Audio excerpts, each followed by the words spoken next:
na carta de Paulo a Tito, capítulo 2, versículo de 1 a 10. Os irmãos podem acompanhar na projeção. Tu, porém, fala o que convém à sã doutrina.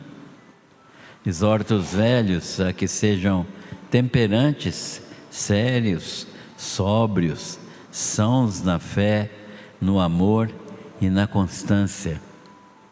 As mulheres idosas, semelhantemente, que sejam reverentes no seu viver, não caluniadoras, não dadas a muito vinho, mestras do bem, para que ensinem as mulheres novas a amarem os seus maridos e filhos, a serem moderadas, castas, operosas, donas de casa, bondosas, submissas a seus maridos, para que a palavra de Deus não seja blasfemada. Exorta semelhantemente os moços a que sejam moderados. Em tudo te dá por exemplo de boas obras. Na doutrina mostra integridade, sobriedade, linguagem sã e irrepreensível, para que o adversário se confunda, não tendo nenhum mal que dizer de nós. Exorta os servos a que sejam submissos a seus senhores em tudo, sendo-lhes agradáveis, não os contradizendo, nem defraudando, antes mostrando perfeita lealdade, para que em tudo sejam ornamento da doutrina de Deus, nosso Salvador. Amém. Senhor, mais uma vez te agradecemos pelo privilégio de estarmos reunidos, estudando a Tua Palavra, aprendendo dela para a nossa vida e reconhecendo nela a graça do Senhor para nossos dias. Louvamos o Teu nome pela Tua bênção de nos permitir viver em comunhão ainda neste país, e pedimos ao Senhor que fale ao nosso coração por meio dessa palavra. Nós oramos e agradecemos em nome de Jesus. Amém. Na semana passada nós falamos aqui sobre esse texto mesmo, e ficamos explorando esse texto, e nós chegamos aos dois primeiros versículos, né? De 1 a 10, nós estudamos o versículo 1 e 2, falando sobre aquilo que é a sã doutrina e demonstrando que aquilo que os falsos mestres faziam lá na igreja de Éfeso, e tudo que era exigido de Timóteo como um servo de Deus, um líder espiritual. Então, Timóteo era aquele jovem pastor que deveria viver de modo diferente do que aqueles outros homens que estavam na igreja e que faziam de tudo para transtornar a doutrina, né? Eles eram homens ímpios que tinham uma doutrina diferente, que entravam com fábulas judaicas, com histórias de heróis judeus e com mistura de judaísmo com fábulas e com filosofia grega, não é? Então faziam uma mistura inclusive até artes mágicas, às vezes eles misturavam, e então vinham com outras doutrinas, e Timóteo tinha que falar aquilo que convinha à sã doutrina, pregar aquilo que era de acordo com a palavra que ele tinha aprendido e tinha recebido de Deus. E em relação ao seu tratamento com as pessoas ali na igreja, ele tinha que ser uma pessoa que tratava bem, adequadamente cada grupo de pessoas, cada grupo, cada faixa etária tinha os seus, e cada grupo de pessoas tinha o seu modo de ser tratado pelo jovem apóstolo, jovem pastor Timóteo. E esse primeiro aspecto nós falamos sobre como que ele deveria exortar os velhos, né? Cuidado com as pessoas idosas, e exortando-os a que fossem temperantes, e nós vimos essas qualidades, né? Temperantes, sóbrios, sãos na fé, no amor e na constância. Pessoas equilibradas, pessoas já experientes, né? Que não fosse só velho, mas fosse experiente, porque tem muito velho que não tem nada de experiência, né? Então, o que o apóstolo Paulo está dizendo é que os idosos deveriam ser caracterizados por serem temperantes, equilibrados, sérios, capazes de ministrar a outros.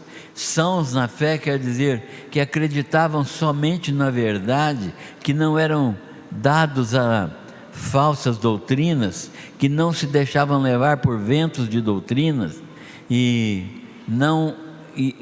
quando ele estava falando sobre a fé dos eleitos aqui, não estava falando da fé individual de cada pessoa no Senhor Jesus, mas estava falando do conteúdo doutrinário que era o próprio Evangelho, não é? Então as pessoas tinham que acreditar, crer e praticar o Evangelho. Sãos na fé significava exatamente isso: capacidade de confiar e de pregar e de expor também, e de andar de acordo com essa doutrina. Sãos na fé ali é sinônimo de sãos na doutrina, no amor e na constância. No amor é na prática do relacionamento de serviço uns para com os outros. O amor ali não é o tapinha nas costas, o dizer levianamente, eu amo você, não sei. É a disposição contínua, constante, de colocar o ombro embaixo da carga do irmão. Isso é o amor que Paulo está ensinando ali. E na constância aqui é aquela pessoa que invariavelmente crê da mesma maneira, que um dia, não é aquela pessoa que um dia está crendo de um jeito, outro dia crê de outro jeito, e conforme o pregador prega, ele aceita. Se vem um pregador prega alguma coisa de maneira entusiástica, entusiasmada, ele acredita naquilo que aquele pregador prega. Se vem um outro pregador e prega da mesma forma, entusiasmado, mas prega uma outra verdade, ele acredita naquilo que está sendo pregado. Ele é levado por ventos de doutrinas, né? Ele não tem constância. Timóteo então precisa exortar os velhos a que sejam constantes, a que tenham constância. Timóteo não, Tito, né? Tito então deve falar aquilo que edifica, deve ser uma pessoa que que use a sua boca para edificar os velhos, exortando-os a serem sóbrios, sérios, temperantes, sãos na fé, no amor e na constância. Mas agora, no versículo 3 em diante, Tito vai ensinar como Paulo vai ensinar a Tito, o que Tito deve ensinar às mulheres, como é que as mulheres devem ser na igreja, o ministério feminino na igreja, como deve ser. Então, nós vamos ver aqui que não há, eu disse aqui na semana passada, que eu não tenho nenhum problema em ser liderado por uma mulher, desde que aquilo seja bíblico. Eu não tenho nenhum problema. Já fui liderado em outras áreas que não a igreja e o lar, eu já fui liderado por pessoas do sexo feminino, eu não tenho nenhum problema em relação a isso. Mas nós temos princípios bíblicos que determinam que no lar e na igreja o princípio de liderança é masculino. E por que Deus fez isso? Eu também vou procurar saber na hora que eu estiver lá no céu, né? Mas que eu sei que Ele fez, porque está escrito aqui. Ele criou o homem primeiro, a mulher pecou primeiro, né? Ele ordenou que o homem fosse líder da mulher, que a mulher fosse auxiliadora idônea, né? Ele estabeleceu os princípios. Cristo, Deus é o cabeça de Cristo, Cristo é o cabeça do homem, o homem é o cabeça da mulher. Então isso não é diminuição da mulher, é certo? Isso é apenas, diante de Deus, homem e mulher são absolutamente iguais diante de Deus como pessoas. Ontologicamente eles são iguais. O homem não é superior à mulher, nem a mulher superior ao homem.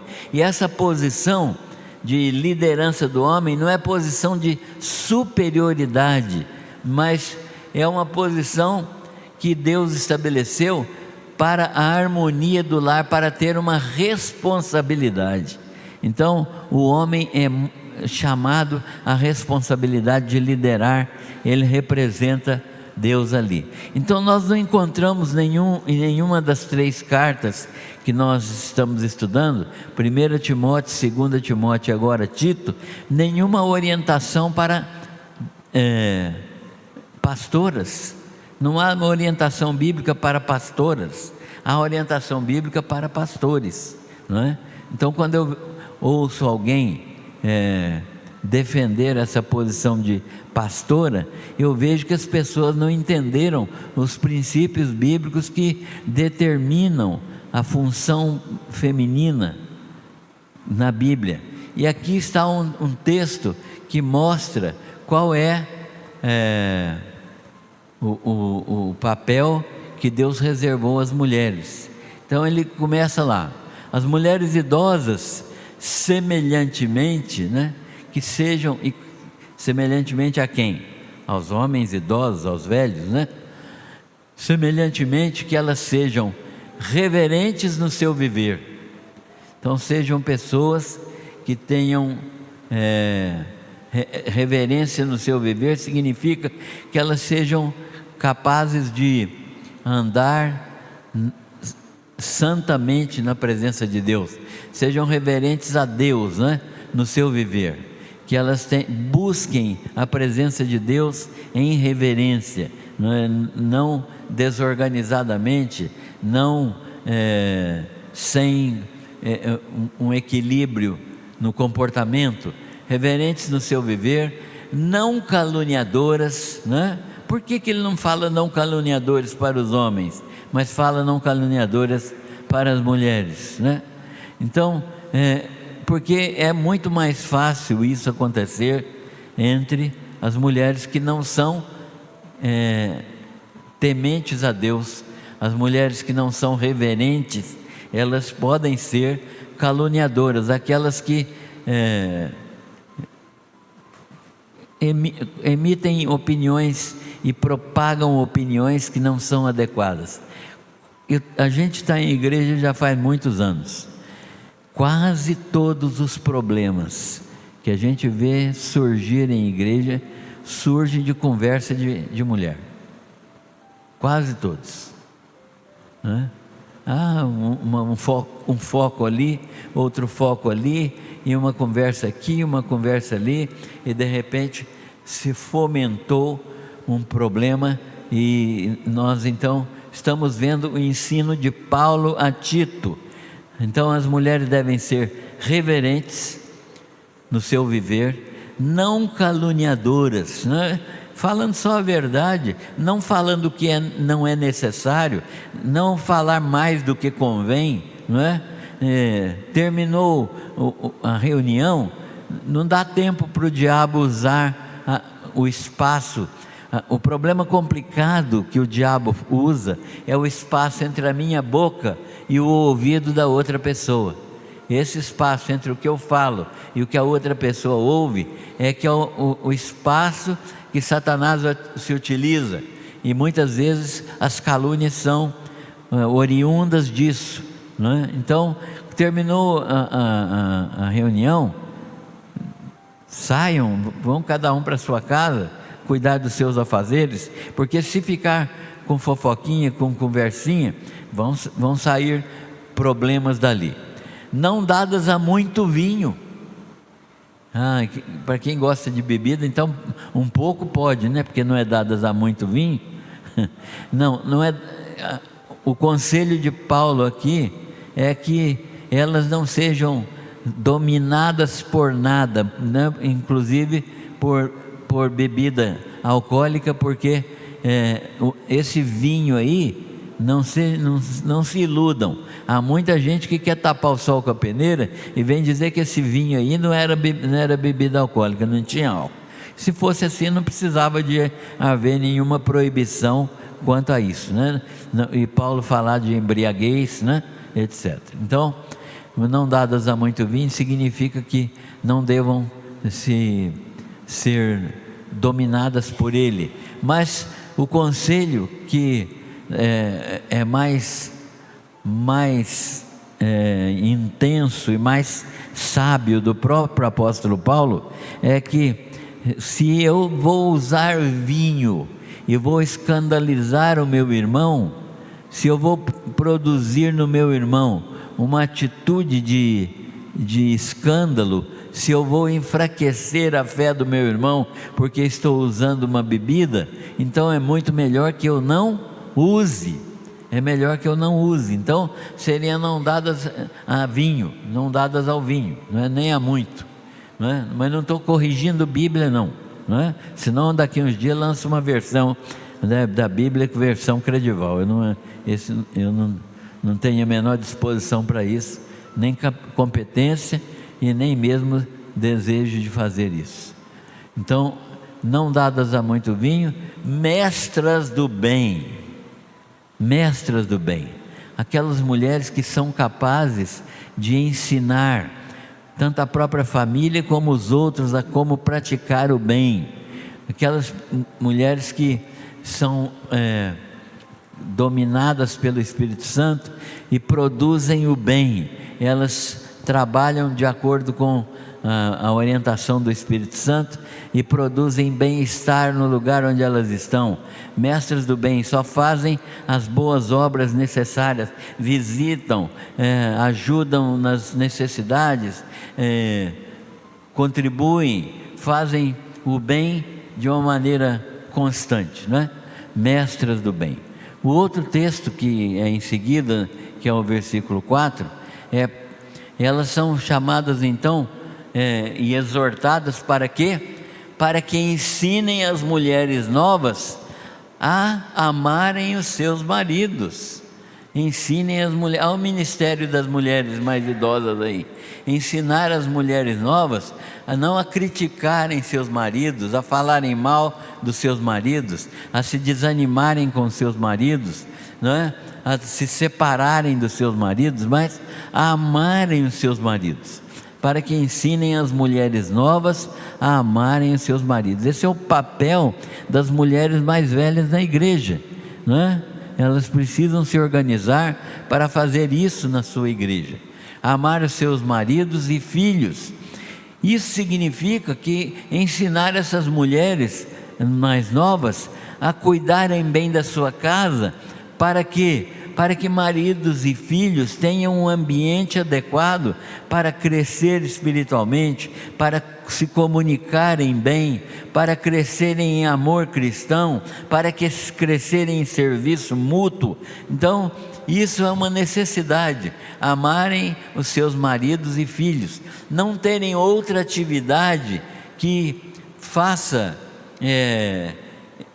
desaparecer esse interesse aí.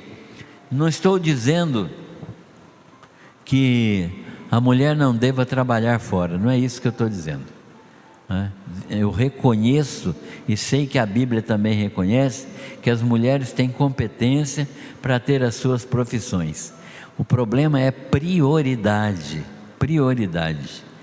A prioridade da mulher, a prioridade de Deus para a mulher é cuidar da família. Vou repetir isso aqui. A prioridade de Deus para uma mulher de Deus é cuidar da família.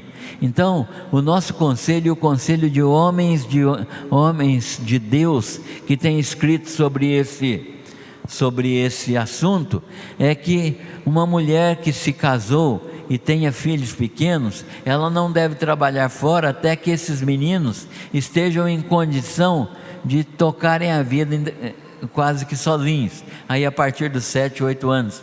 Mas enquanto eles estiverem nessa fase, o dever delas é estar com eles, porque ensinando a criança nesse período, nunca mais ela se afastará dos caminhos do Senhor.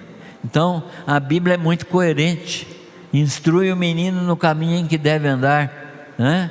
E até quando envelhecer não se afastará dele. Mas quem vai instruir? O pai que sai para trabalhar? Não, a mãe que deve ficar em casa. O maior ministério que Deus concedeu à mulher é a maternidade e o cuidado da família. Esse é o maior ministério. Tem muita mulher achando que o maior ministério é trabalhar fora, e buscar dinheiro e conseguir fazer uma grande fortuna da família, ou comprar 2 carros, e um ter um carro, o outro ter outro, e ter as roupas melhores, e os filhos ficam em segundo plano, terceiro plano, quarto plano. E eu sei que muita gente pode me taxar de quadrado, mas eu duvido que encontrem na Bíblia qualquer orientação diferente dessa que eu estou falando aqui. E Paulo está dizendo que a mulher sábia é aquela que segue a orientação da palavra. Então as mulheres idosas têm o dever de ensinar as mulheres novas a amarem seus maridos e filhos. E eu vou mais além.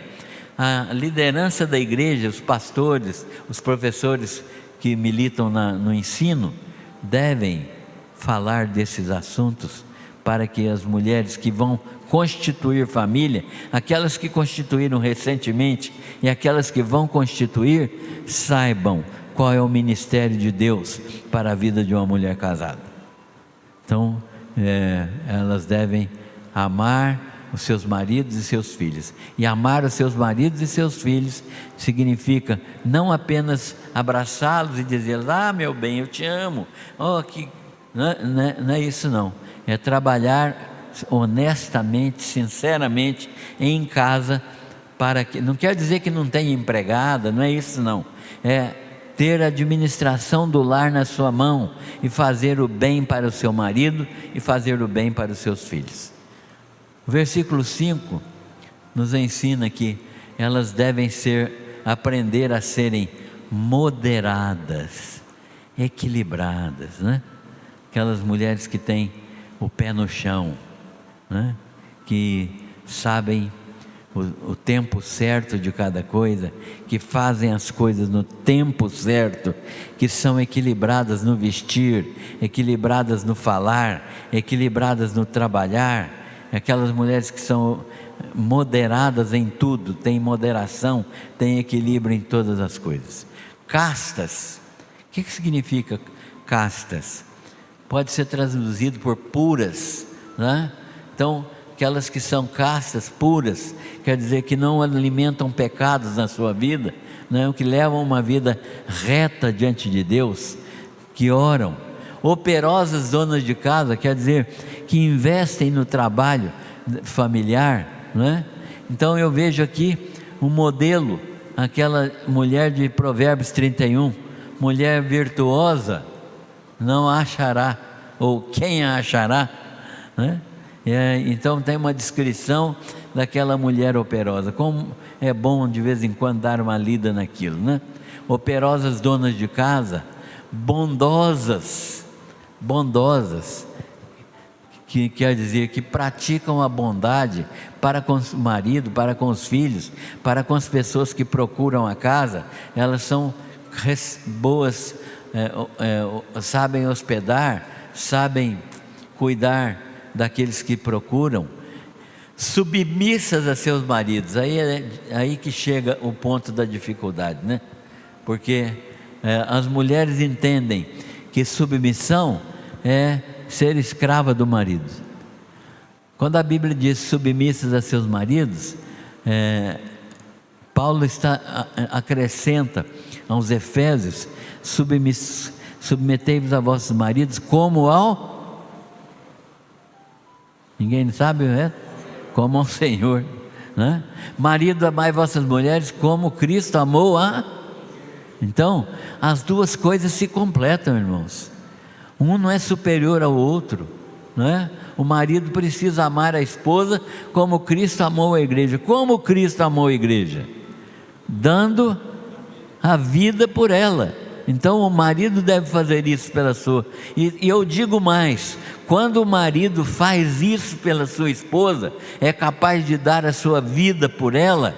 Quando ele a trata bem, quando ele supre suas necessidades, ela será submissa voluntariamente. Ela não terá problemas em submeter-se ao seu marido, a fazer as coisas que Deus determina, sendo bondosas, submissas a seus maridos. Para quê? Para que a palavra de Deus não seja blasfemada. Então, tudo isso tem uma finalidade, né? Tudo isso tem uma finalidade. Aqui também nós não estamos admitindo maridos que exploram as esposas, fazendo delas empregadas. Não estamos admitindo esse tipo de homem. Pelo contrário, estamos querendo que homens que ajudem suas esposas, que sejam instrumentos também de bênção para suas esposas. É nesse ambiente de lar fraterno, em que há contribuição de um para com o outro, que isso aí pode acontecer.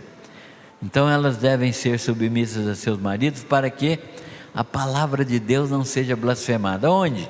Para que os gentios da região, lá onde Tito estava, para que os gentios não venham a falar, não é? Então o lar bem arrumado, bem organizado, com esse princípio da liderança do homem e submissão da mulher, e quando as mulheres idosas cumprem seu papel de ensinar as mulheres novas, então esses lares vão testemunhar do Senhor.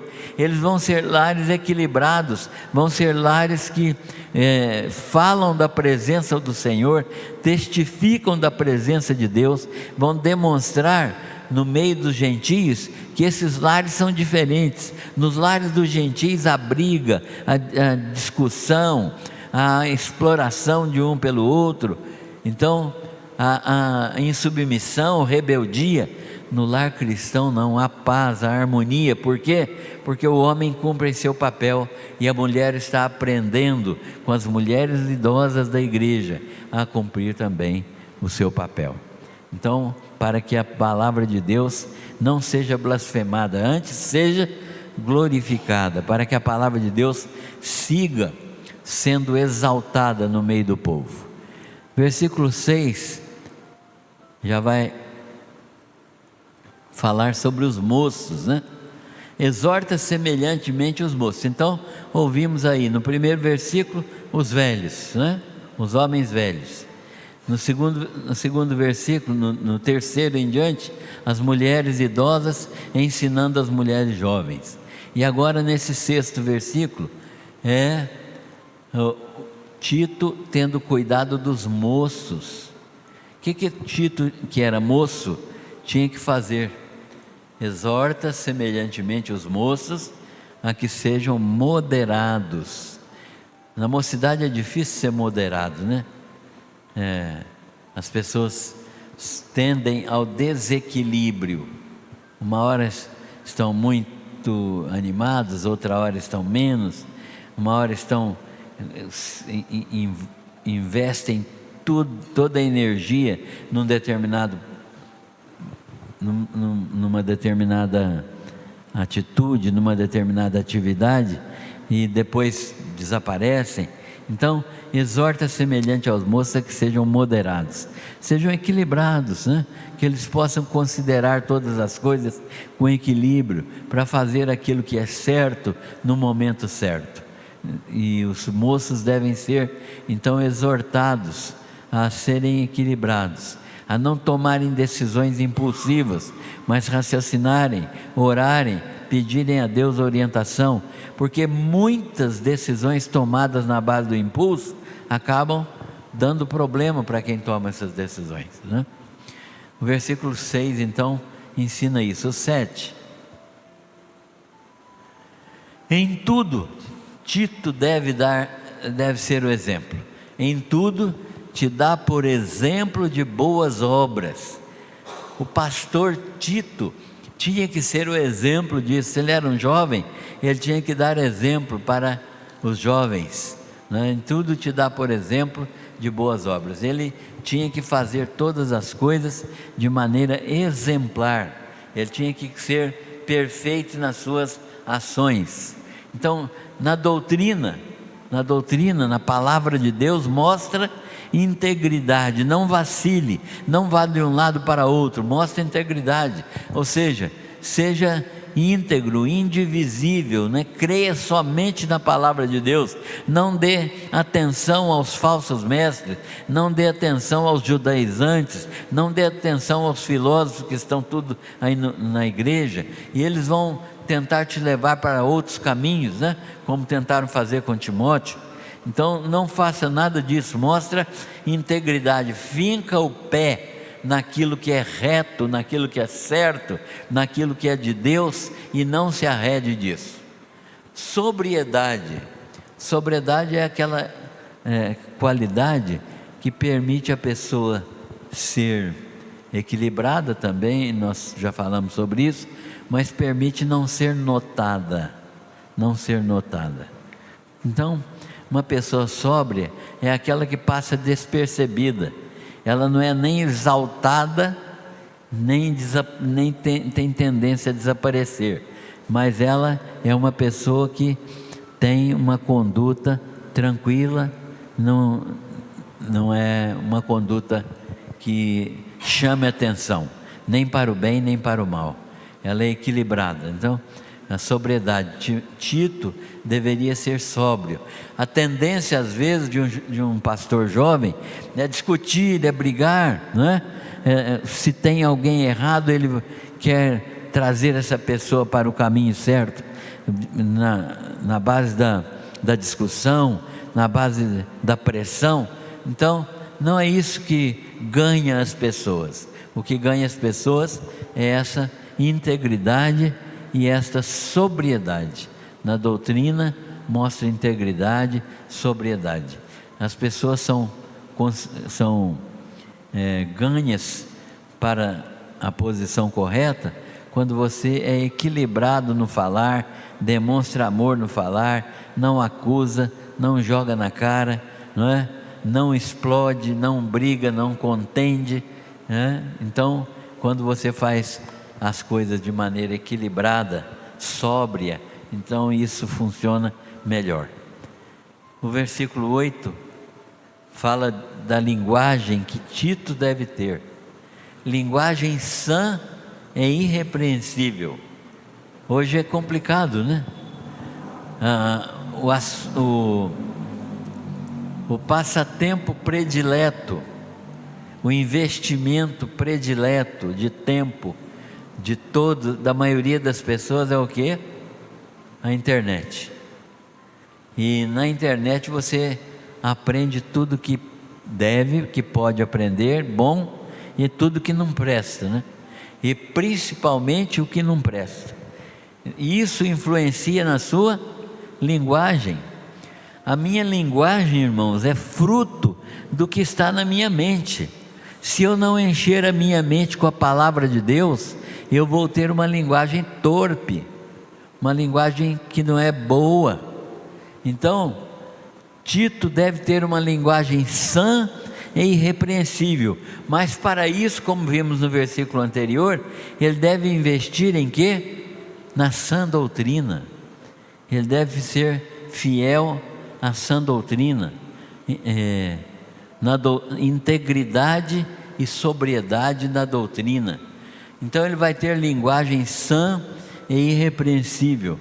Ele vai conversar tanto com homens quanto com mulheres, tanto com velhos como com jovens, tanto com moças como com rapazes, com linguagem apropriada, sã e irrepreensível, linguagem que serve para edificação.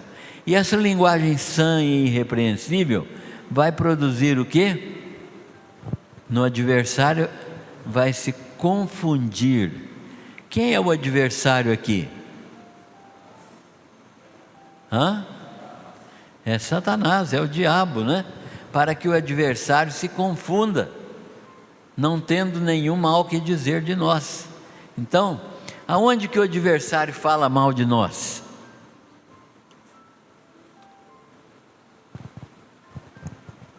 Aonde é que nós somos acusados pelo adversário? Nós somos sustentados, nós somos acusados lá diante do trono de Deus, certo? Satanás ainda tem acesso ao céu, ainda tem. Ele não foi lançado na terra ainda, não é? Como está em Apocalipse 12. Então ele ainda tem, como nós vimos no livro de Jó, ele ainda tem acesso. E é por isso que nós temos Jesus Cristo como advogado, como nosso advogado. Então, linguagem sã e irrepreensível para que o diabo se confunda, não tendo nenhum mal que dizer de nós. Vai chegar lá no céu e vai falar o quê? Certo? Quando nós temos uma linguagem sã e irrepreensível. Só se ele mentir, ele é o pai da mentira, não é? Mas Jesus está lá como nosso advogado e nosso defensor. Então, nós podemos confiar nisso, não tendo nenhum mal que dizer de nós, não tendo nenhum mal que dizer de nós, isto é, aquilo que seria, que ele poderia dizer de nós, não pode ocorrer, porque a nossa linguagem sã e irrepreensível é uma demonstração do que está na nossa mente. É por isso, irmãos, que a gente batalha por leitura da Bíblia, por exposição da Bíblia, versículo por versículo. Quem não lê Bíblia, quem não estuda Bíblia, quem vive com caixinha de promessa só, não tem essa defesa mental, não é? A palavra de Deus é uma defesa para nós. Linguagem sã e irrepreensível deriva de uma mente cheia da palavra do Senhor. E o versículo 9, que diz o seguinte, exorta, agora vai falar dos servos. Havia muitos escravos naquele tempo que se convertiam, né? Muitos escravos que se convertiam. E esses escravos convertidos, eles tinham que andar de acordo com a palavra de Deus. Então, Tito devia fazer o quê? Exortar os servos ou escravos a que fossem submissos a seus senhores em tudo, porque o fato deles terem se convertido não tinha os livrado da escravidão, né? ao Senhor, a escravidão humana, né? Eles não tinham sido libertados. Alguns senhores cristãos libertavam seus escravos, mas quando os senhores eram incrédulos, eles não libertavam seus escravos, né? Então, os escravos deviam ser submissos a seus senhores. Paulo ainda fala na carta aos Efésios, ele diz que os escravos deveriam ser submissos aos seus senhores como? Ninguém se lembra? Sede submissos aos vossos senhores, aos vossos patrões, como ao Senhor Jesus, certo? Então, na verdade, um escravo desse não estava servindo ao seu patrão, ele estava servindo a Cristo. Ele estava servindo a Cristo. Nós temos que ter essa mesma ideia, né? Às vezes uma pessoa fala assim: a gente trabalhava no hospital do governo, e alguém até criticava, né, o jeito que a gente trabalhava, e chegaram a dizer para mim: você é um tolo, você veste a camisa, por que você veste a camisa desse jeito? E outros não vestiam, né? Falaram: porque eu não trabalho para mim, eu não trabalho para o governo. Como assim? Eu não trabalho para o governo, eu não trabalho para o Jerônimo Santana, que era o governador na época, nem trabalho para quem quer que seja o governador, trabalho para Jesus, eu estou fazendo esse trabalho aqui para Jesus. Aí mudava o assunto, né? Então, os escravos devem fazer o seu trabalho como se eles estivessem fazendo para Cristo, para o Senhor Jesus. Exorta os servos a que sejam submissos a seus senhores em tudo, sendo-lhes agradáveis, não os contradizendo, não é? Então, em vez da pessoa ficar contradizendo, contrapondo o que o patrão fala, ele deve fazer aquilo que o patrão está dizendo. Agora, tem um limite aí, né? Qual é o limite?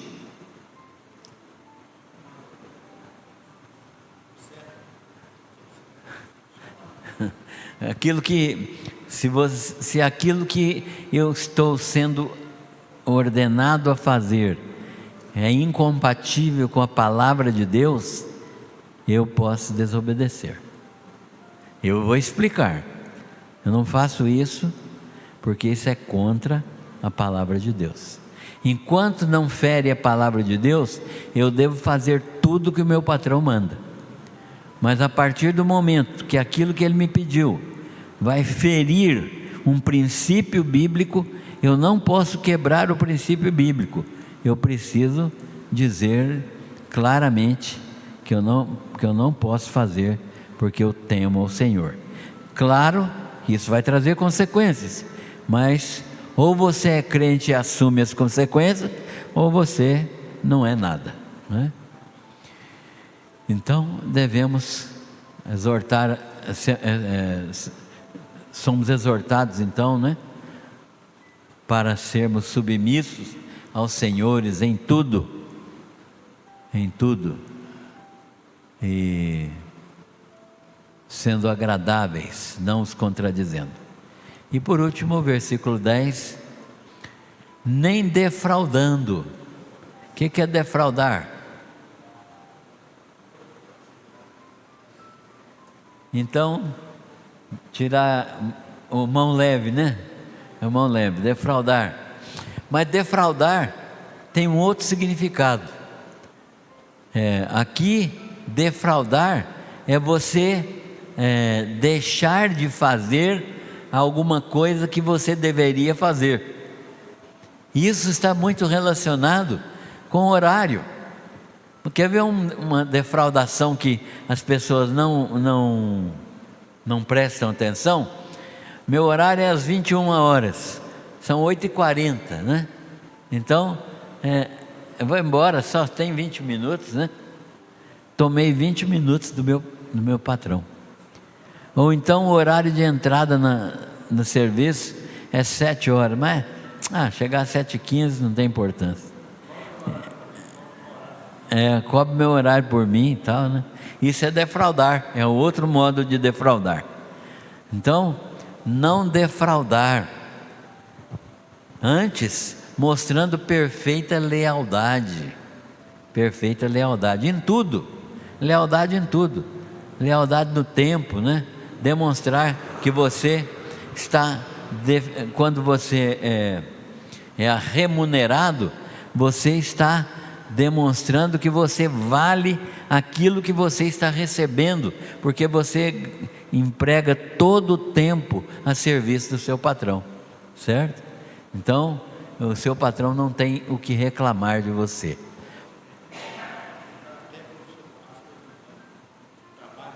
E leva para cá. É verdade. Então, no serviço público isso é muito mais sério ainda, né?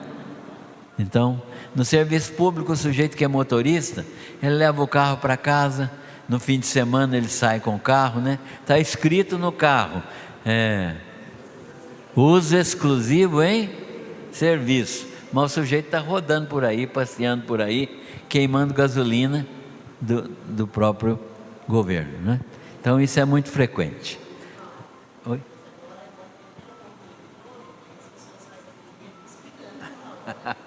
Ponta eletrônica, irmã Divina está dizendo, isso diminui um pouco essa exploração, né? Para quê? Perfeita lealdade. Para quê? Em tudo sejam ornamento da doutrina. O que é isso, irmão? Ornamento da doutrina. Seja um enfeite, não é? Aquilo que dá acabamento perfeito, não é? Seja um enfeite da doutrina do Senhor, que as pessoas olhem e achem bonito, não é? Aquilo que é a doutrina de Deus, nosso Salvador. Isso. Então, a cereja do bolo, né? Muito bem. Então, isso é o que Tito está ensinando aos queridos lá das igrejas de Creta. As igrejas de Creta. Ele está ensinando como que devem se comportar e como isso deve ser a disposição de cada crente ali fazer, né, para viver o verdadeiro evangelho. Muito bem, nós encerramos esse texto. Na semana que vem nós vamos continuar estudando. Talvez seja possível encerrarmos a carta de Tito na semana que vem, mas se não for, nós temos tempo, né? Graças a Deus não temos obrigação de encerrar tal dia ou tal hora, né? Que Deus esteja nos abençoando para que a gente pratique isso. Essa carta não gasta 10 minutos para ser lida. Você deveria ler essa carta pelo menos uma vez por semana, 10 minutos, né? E praticar o que diz esta carta aos crentes em Jesus. Que Deus abençoe a todos e que a graça seja sobre todos nós.